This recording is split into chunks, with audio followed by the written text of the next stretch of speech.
దేవుడి పటాన్ని కాళ్ళకు చెప్పులు వేసుకొని, కాళ్ళకు షూస్ వేసుకొని, కళ్ళకు నెత్తికెక్కినట్టుగా ప్రవర్తించారు అంటే నిజంగా అది చెప్పుకోదగ్గ విషయం. ఇటువంటి హిందూ సమాజం తలదించుకునే విధంగా ప్రవర్తించినటువంటి వైఎస్ఆర్ సిపిని ప్రజలు ఇంకా భూమిలోకి పాతేస్తారు. ఎందుకు పాతేస్తారు అంటే, మీకు సమయం ఉందయ్యా, మీ సమయం కోసం ఇంకా ప్రజలు చూస్తున్నారు. 11 సీట్లే మీకు ఇచ్చారు. 11 పోయి 1 సీటు వరకే వస్తుంది. అది ఆలోచించుకోండి మీరు. ఎందుకంటే ప్రజల భక్తుల మనోభావాలతో ఆడుకుంటున్నారు. ప్రజల మనోభావాలతో ఆడుకుంటున్నారు. హిందూ సమాజం మనోభావాలతో ఆడుకుంటున్నారు. ఇన్ని చేస్తూ ఇంతటి దుర్గతి పట్టించారు మీరు. అటువంటి ఇబ్బందులకు గురి చేస్తూ హిందూ సమాజాన్ని నానా ఇబ్బందులకు గురి చేస్తున్నారు మీరు.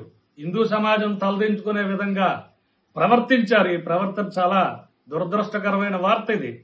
దీన్ని మేము తీవ్రంగా అర్చక పురోహిత సంఘం నుంచి ఖండిస్తున్నాం.